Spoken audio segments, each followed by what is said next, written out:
if your TikTok views are down, first of all, you are not alone. And second, I'm gonna share with you 5 tactics you can use to boost your views on TikTok. Before we jump into it, you know what to do. Subscribe, hit the bell icon, and also like this video. All right, now let's jump right into this. So I'm sure you have seen other people talk about this, or maybe you are seeing the same thing. The views I have been down on TikTok. There may be an algorithm change, may not be. Some people say the algorithm changes every week or very often. Some people say it's not the algorithm, it's your content, right? I don't know. I don't know if that's true or what's true or not as far as the algorithm is concerned, but I'm going to share with you 5 tactics you can use to boost your views. And let's jump right into this. First of all, here are those 5 tactics, and we're going to talk about all of these one by one. And I'll share some examples, some things with you. Here's the number one. Look at the data. Whenever my views are down, and you'll see it right here, I look at the data and I try to identify what's missing, or try to get clues from the data. So for example, look at this. So some of my views were really down recently, and obviously, well, before I go into these 5 tactics, I have to say this. The first thing I'll look at is the content, right? Is your content what people want to see, your audience? Because, you know, if people are not finding value from my content, guess what? It doesn't matter what I do, the hashtags or any tactics that I'm gonna talk about in this video, they're out, right? So number one thing is your content. But anyways, let's go back to the point number 1 is looking at your data.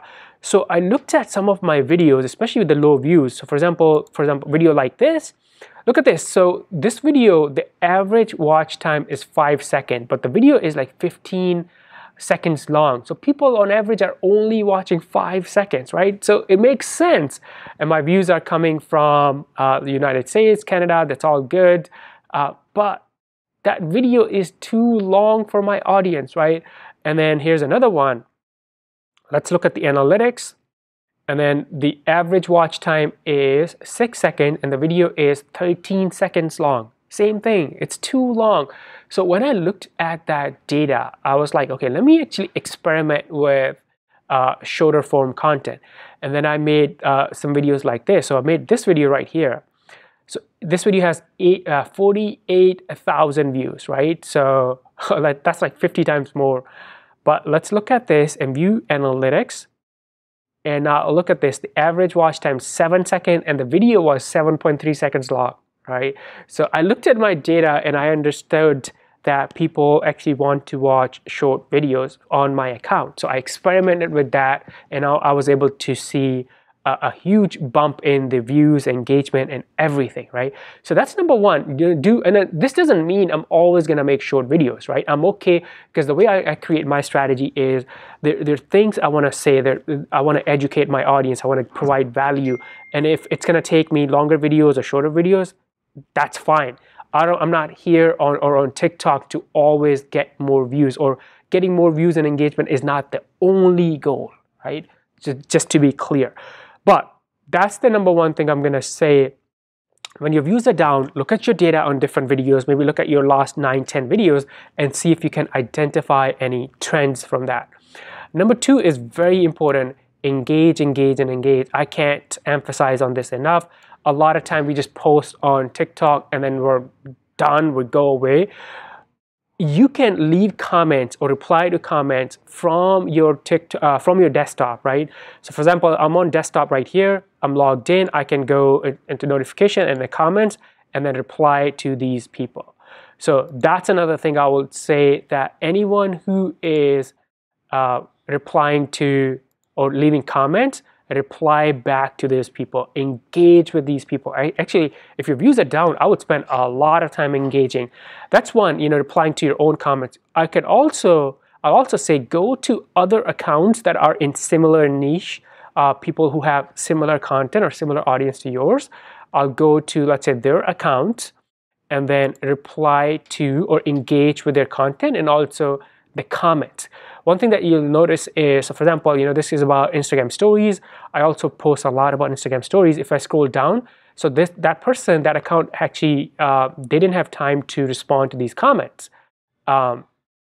You can engage with those people. You can help these people. So that's another thing that I would say, spend more time on engaging. Let's go back to our list. Number 3, we actually already, this should be number 1 actually. You focus on your content, right? Whenever my views are down, the first thing I look at is my content. I try to identify, am I really giving value to people? Is this something that people want from me, my audience, right? So this should be actually number 1. And then number 4 is try new formats. So there's so many things, if you haven't tried trends, maybe try trends. If you haven't done like voiceover, maybe do voiceover. If you haven't done, any lip syncing, maybe do that. Obviously, it depends on your niche and also your account too. One thing I'll show here is for a friend of mine, Jim Malone. So I work with him a lot on his content. And one thing we observe on his account, so if you go back, so right here, yeah, right here. So he was doing these videos, and you see, look at the views, 4,000, 6,000, 7,000, and 7,000, somewhat like hits too. But then we identified, we wanted to try a new format. What we did was we tried from here, we started doing Q&A. So he is just answering questions. Look at this. So he's just answering questions, and look at his views, consistently high views now. Right, look at this, 36K, 183K. There you go. So that's what I mean by, try a new format, something that you have not tried on your account recently. So do that. And number 5, and the last one is, if you have not gone live, go live. Ideally, if you can go live on the same day at the same time, because then you can set the expectation and people will, come join you. A lot of people have said that if you go live right after posting on your TikTok, you get a boost. I don't know, I haven't tested that, but I think overall going live will definitely help you attract more views or more engagement on your TikTok. So these are the 5 tactics that I would suggest you implement or test to fix the low views on this platform. If you have any questions, leave those questions below in the comments. Before you go, subscribe, hit the bell icon, and also like this video. I will see you in the next one. Bye for now.